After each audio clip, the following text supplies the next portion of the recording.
You know who it is, the horror flick digger did Super 6 Big Mitch. And I'm kicking in those with all three O's. And I'm bringing 28s, one-on-ones because we Vegas Sons is the Chronicles. And you in the Meadowlands. Yeah, you in the Meadows, man. And you already know what made me. 530. What that mean? Oh, that boy's a desert baby. Hooper Dub Scrub, 22-inch gold Dana Danes, and Big Bolo Yang, I can never sit on my claims. Welcome to Vegas Chronicles with the host Super 6, Mr. Digger Ditch Big Mitch. And today, like any other day, y'all know what we do. We kick actual factuals with no additives, no preservatives, none of that stuff. Just raw and uncut like what? Like summer sausages and crackers. You already know. Shout out to everybody that's been rocking with your boy. Shout out to everybody that's been supporting my platform. I would like to send a shout out to OG Muck, Bum Bum, man.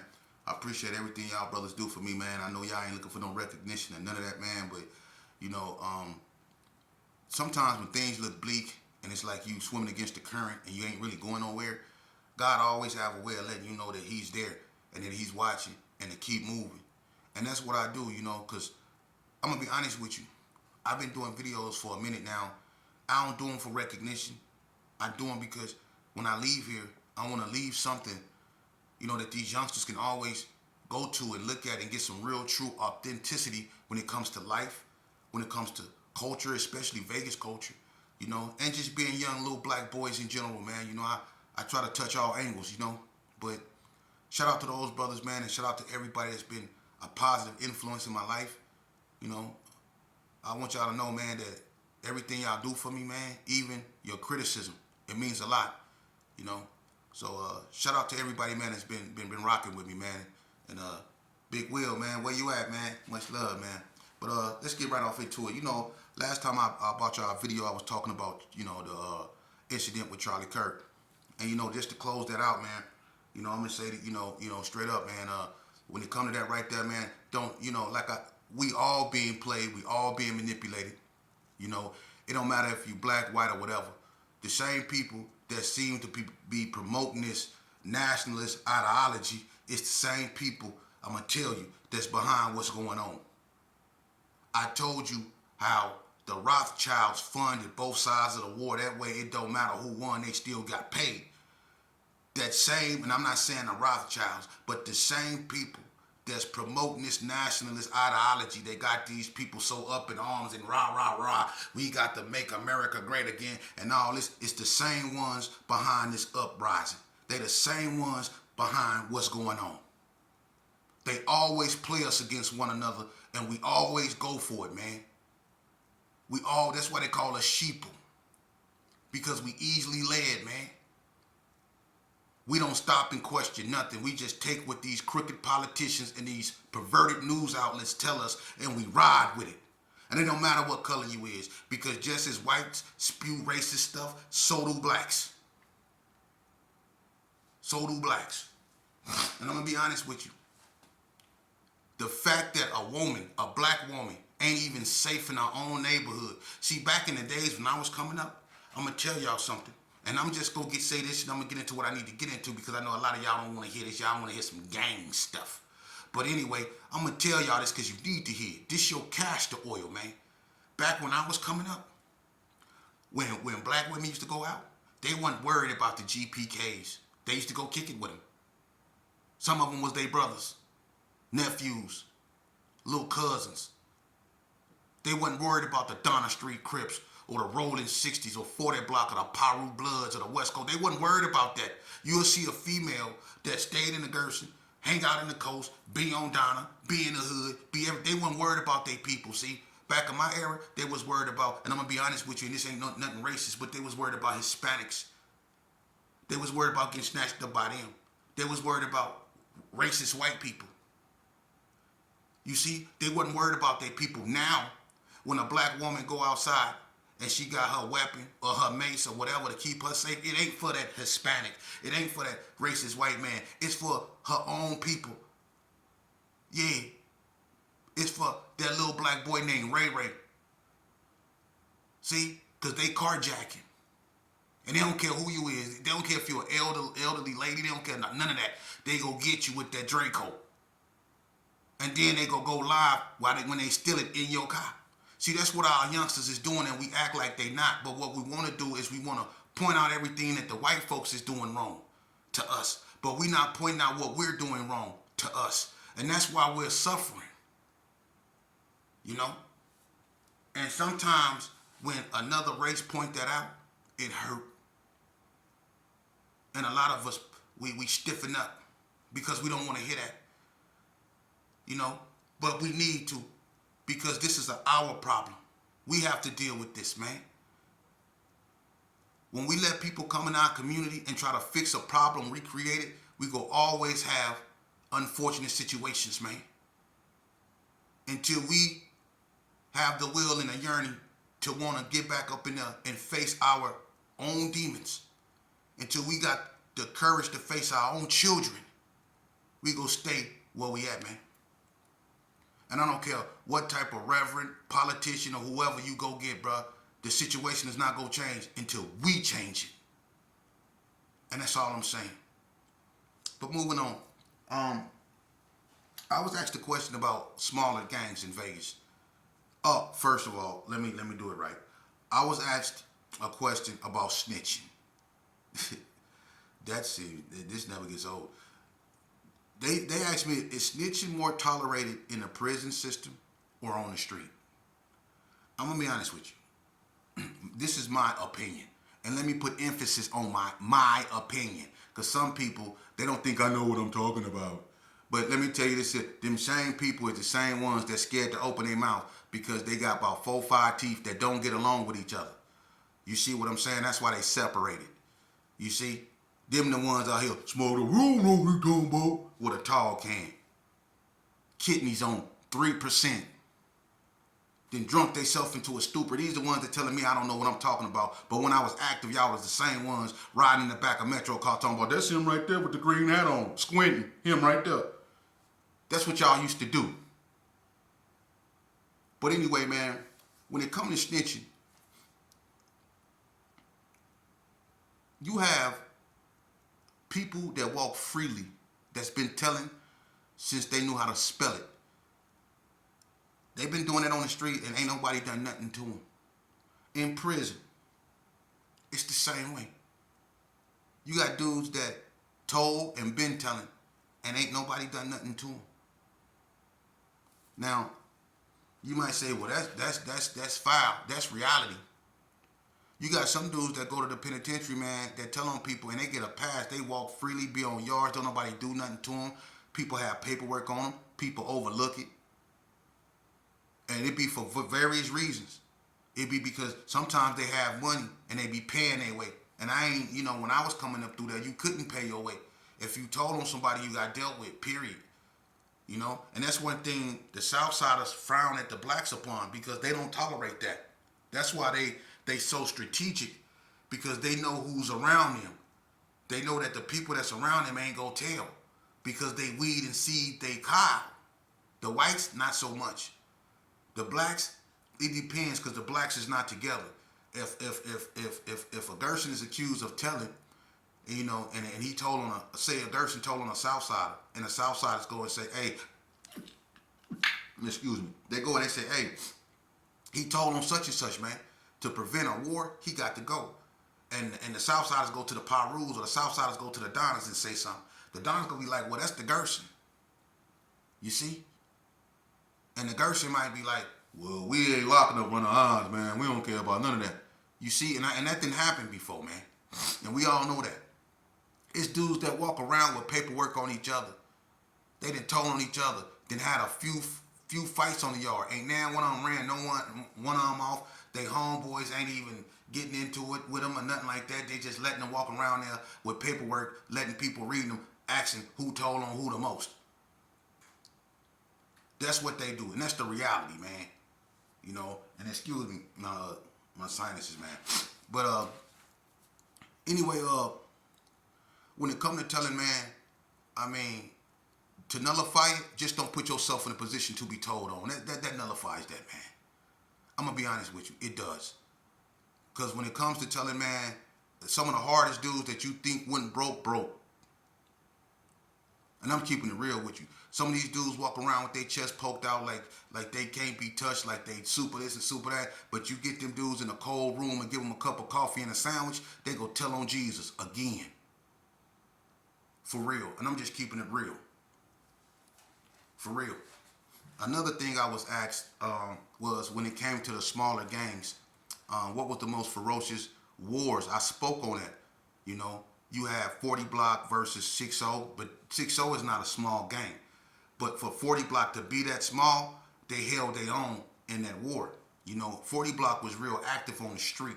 They strategic, that's a strategic neighborhood. But the odds changed in the penitentiary somewhat because it's not a lot of 40 blocks. So when they went to prison, you know, the 6-0s, which is it's a big gang.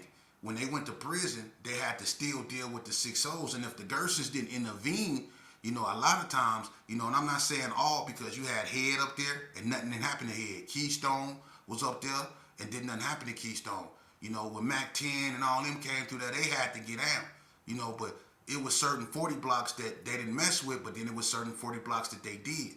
You know, but the Gerson had to intervene a lot because it wasn't a lot of 40 blocks, just like it's not a lot of Brownie boys on their yard. You know, so the Brownie boys, they rock with the Gersons. Just like the 40 blocks, they rock with the Gersons. The K9s, it's not a lot of K9s, so the K9s, they rock with the Gerson. You see? So it's all up under the Gerson umbrella. You know, but 40 Block, you had Bonanza Village versus, Sydney Sioux, but then they got cool and they linked up and they went to war with the Brownies because the Brownies and the Gersons linked up, and that was a war. You had UCCs versus, Valley View. That's always been active. You know, they was always one street away from each other, which is Revere.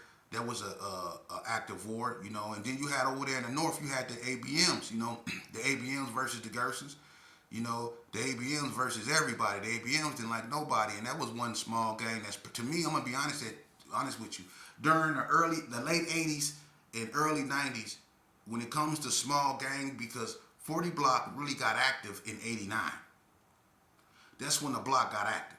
But the ABMs was already out before then. You know, but I'm gonna tell you this here: when it came to the smallest gangs, man, during the late '80s and early '90s, the most ferocious small gang in Las Vegas, hands down, small gang, because the block wasn't really on yet. Was the ABMs, man? Can't nobody take that from them. Can't nobody take that from them. The ABMs wasn't no joke, man. And I'm gonna tell you something. The reason why I say that, this is why I say that, because unlike a lot of people, White Street got active later on. They was always about their money. There was no such thing as hard time hustler. There was no really such thing as Diana Street villains. Wasn't none of that in the play. There were no non-stop gangsters. The only thing standing in the ABM's way was the hood and Donna, basically. And Donna at this time was blowing through everything. They was blowing through everything. You see, and the only small gang in Northtown that was, because Donna got along with White Street, they considered them family. Okay? The only thing that stood in Donna way was the ABMs, because they didn't want to turn Donna, and the hood. And Donna got into it with the ABMs. I think Boo Loco and Dread Mac from Donna had a fight behind that. Because them ABMs wasn't no punks, man. I'm telling you. We used to be into it with them. Them ABMs was I'm gonna give you the top three. The ABMs was number one. I'm telling you. Ask anybody. John Lee, did nobody want to see that boy. And to be able to be that small and stand up to Donna at that time, you had to be ferocious. You had to be, because Donna was blowing through everything. They was recruiting and shooting. Ask anybody. The ABMs. And I say, after the ABMs, because I don't consider the Northtown Gangsters a small gang. The 60s is not a small gang. I'm going to say this here. You have the ABMs, and I say, I'm going to be honest with you. I got to. When Tony Swanson got out the penitentiary, and the ABMs got active. And I'm going to tell you what sparked it. Master G and Stacey McElmore had a fight inside of McNair's Quick Check. And I think Stacey McElmore, right by the chips, they got the scrapping, right? And from that incident, it was hostilities. They caught me and Boris up in there, Blue Brain and Terminator them. And that's when they passed us around up in there and I dived up. Look, I did a swan dive behind that counter so cold Michael Phelps would have been jealous. Hey, look, I dived behind that counter. Look, they was whooping Boris up over there and I can hear them licks too. I can feel them in my soul. Hey, look, I jumped up over that counter, man, and the woman, she used to be this old flashy woman with long nails, an older woman that tried to dress young, you know what I mean? Look, I had hair, nails, edges, everywhere up in there. I jogged behind there and tried to throw her from up, man. Look here, man. Them BTDs, man, number 2, man. Look, I don't care what nobody say. Number 2, them BTDs. Because when them BTDs came back, they wasn't no joke, man. Tony Swanson then wasn't no joke. And then you had Tony Swanson. Look, they had a clique. People don't even remember. And they was ferocious, too. It was Tony Swanson, Blue Brain, and Dust Storm. They was called the 3 TDs. They was calling themselves the 3 TDs. Hey, that was putting in work, though.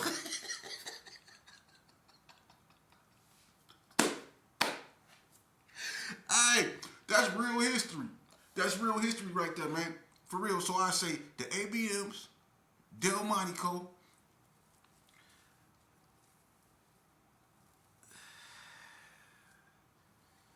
and I gotta get to the block. That's my opinion. I'm not saying the View. I'm not saying the Heights. I'm not saying the Brownies, the Sioux, or the Village wasn't putting in no work. But I'm sure if you ask somebody else, they'll have a different, a group. Because it's a difference of opinion. This is just my opinion. And I'll give you my reason why I say 40 block is 3.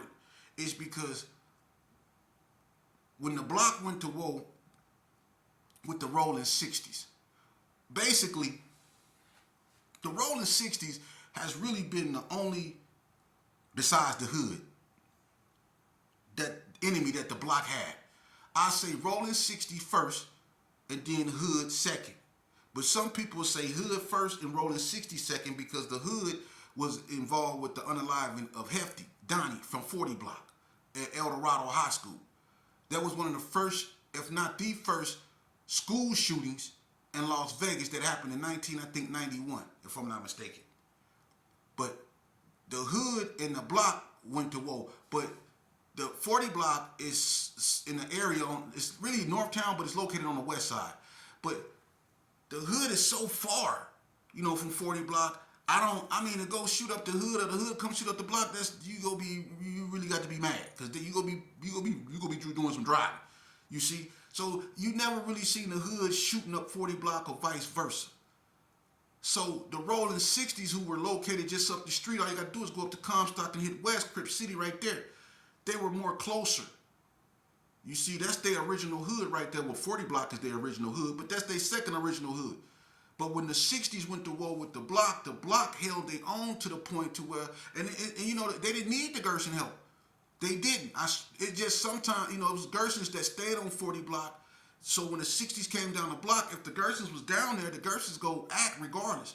But the block didn't need the Gerson help. They knew how to get on top of the house. They knew how to turn the lights off. They knew how to be where you didn't expect them to be. For real. And if you go down a block, it don't matter what street you go down, you got to come up. If you go down Belzar, no matter what you do, you got to come down hard. You got to. If you miss Hassel, Carver, and all them other streets, you got to come down hard. So, and all they have to do is run across the street and run between the houses. Whatever street you come down, they go meet you down there. That's what made them so vicious, man. And it didn't matter what neighborhood you was from, because even when the Bloods came through there, and I remember this is some history. I remember when the West Coast Bloods, this history, man. I'm not finna bend history because people, look, it was a Gerson. He's a Gerson now, but this time he was a West Coast Blood. If y'all know, y'all know. I'm not gonna even do you like that, but if y'all know, y'all know. He was a West Coast Blood at this time, and they ran over Buzzo on the block. them Bloods. They ran over Buzzo. And this same cat that was involved in that, when they ran over Buzzo on the block, the 40 blocks caught up with him during the truce. And they beat him beyond recognition, even though he was a Gershon then. They still remembered him when he was a Blood and when he ran over Buzzo, one of the faces of the block. They still remembered him. But he thought since he hung out in the Brownies and he was claiming Gershon now, that he was going to get a pass. See, he was up there claiming Gershon in the Brownies. He never came to the actual Gershon or over there where the block was when he started claiming Gershon. He only came when the truce. But when the block seen him, they still thought he, they looking at him as still being a Blood. They not knowing or not even caring that he claiming Gershon. And they put him all in. But the Bloods used to try to come through the block, and the block used to shut that down. You couldn't come through the block. Even when the Gershon got into it with 40 block, they held their own. Because if they turn that light off on Comstock, I don't care who you is. You can be Calvin Murray, you can be whoever. You not coming up that street for real unless you law enforcement. And Calvin Murray them ain't law enforcement. The block done got at them and had them going up late. Look, the block done got at Calvin Murray them so-called. They had them going up Martin Luther King. They wouldn't even come up Comstock to go to the little carry arms. They'll come up Martin Luther King. They'll drive all the way around the block because the block will turn them lights off on them. And the block, lead a block, they'll turn the lights off. They'll cross over the street. They'll go into Gershon. They won't even be on 40 block. They'll be in the Gershon laying out in the grass with rifles watching you. The block, matter of fact, man, I don't know, man. I think I'm going to have to move the block to number 2. The block was, they put in work, man. And I'm not trying to glorify this or nothing. I'm saying I was there. I went to war with them. And they tried to sniper me at, I was coming to my house one day and I stuck the kid in the door. And I had a neighbor, her name was Londa Kate. And she was talking to me, she distracted me. If she wouldn't have distracted me, they had me. Because when I took my attention off the door and started talking to her, they blew on me, hit the door and everything. The block hit the clothesline pole, and she was like, ooh, they shooting, and took off running. They was hit the clothesline pole and everything, man. So I had to go over there and do what I had to do. You know what I mean? But the block was like that. They was with it.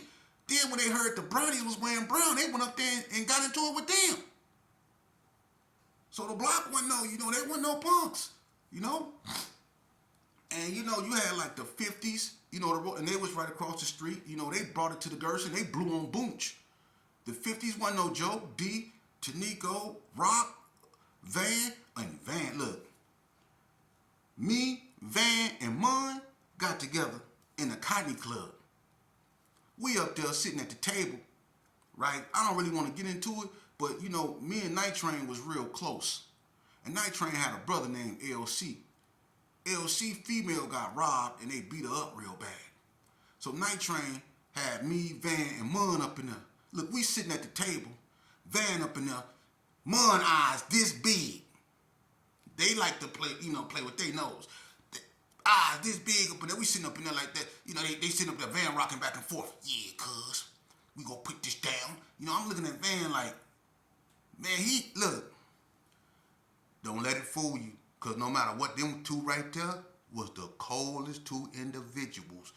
Look who did it like this. Shh. For real. Mun and Van had a broke Uzi. Look, it was broke once you shoot it. You just have to keep pointing because it's not, the trigger is going to stay pushed back until the bullets is out. It was broke. So when you bust it, you can't just go, pow, or pow. You have to go, pow, and it's got to blow. But sometimes it get hot, and he threw the pistol on the ground one time. It was on the ground going, pow. It was on cars and everything, man. For real. That's back in the days. For real. The 50s wasn't no joke. They was hitters. I'm not, man, they was hitters. Vegas Heights was hitters. Then you had Buzzo, Demon, Reese, you had Reem, you had Chill Will, you had Big Looney. Man, the View wasn't no joke. You had the View up over there, man, and the View was active, I think when Boys in the Hood came out, the View got into it with the Northtown Gangsters at the movie theater. It was the View that laid everything down up there at that movie theater. People don't even remember that. Remember when Boys in the Hood came out? Just like when Colors came out, the Coast laid everything down, and Lamont Page got shot in the butt. The Coast laid everything down when the Colors came out, man. See, this back in the old days, man. Y'all with this new stuff, man. And I'm gonna be honest with you. You know, y'all, it's like people then took a bunch of what used to be or what could have been and patched it together and try to make it something. That's why you got dudes claiming all this weird stuff, man. I'm gonna tell y'all straight up, you youngsters need to pick up another hobby because it's basically over with, man. And that's coming from a triple OG. You know, it's over with. I've been banging since 85, man. And I've been put down my flag and picked up common sense, man. And it ain't because I'm a punk. It ain't because doing time scared me. It's because God put his hands on me, man. For real. And I learned to love myself more than I hate my enemies, man. Now ask yourself a question. For real. Ask yourself a question. For you ones that got children out there, because you always putting it on either on your mama or on your child, how could you hate an individual more than you love your seed? Let that marinate. How can you hate an individual more than you love your seed? Meaning, how could you let a dude make you crash out? Or how could you let somebody send you on a crash mission and put you in a situation to take you from something you claim you love more than yourself, which is your child? A lot of y'all love y'all children. I used to see how Brad watched Cameron, and he used to cry sometimes because he only had enough money to get that boy 2 cheeseburgers, man. And he was known for taking datings. He was known for being this big ferocious gangster, but at the same time, this cat ain't have enough money to give his son a proper decent meal that he can only sit him